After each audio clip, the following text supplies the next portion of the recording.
forgot the year, 2010-ish. Ford F-350 with the HU92 trans key. We're adding 2 keys. I'm actually going to do this as all keys lost because it around these years it actually makes you do the 10-minute wait twice for each key.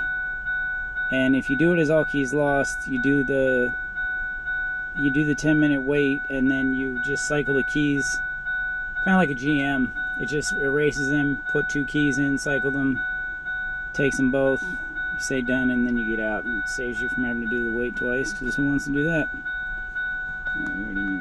Check it on this thing. Yeah, I was right, 2010. We failed to auto-identify, so we'll go back by vehicle, immobilizer, F-350, 2010, ignition's on. Failed to connect, cool.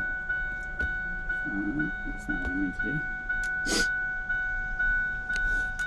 Well, I have a feeling it's going to connect better with the ignition on.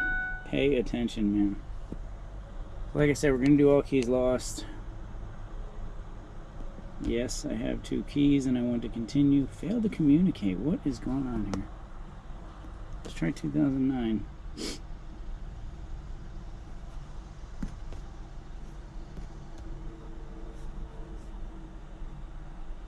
Yes. That's a weird question to me. Do you need to bypass the 10-minute wait? No, I want to sit here. Yes, of course I do. Failed to communicate. Cool. Let's try type 2.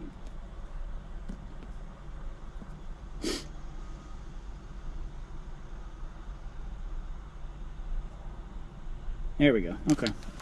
That did it. So like I said, we're just going to cycle through the keys. Switch to off. Turn it back on for 3 seconds. Remove it. Switch keys. Oh.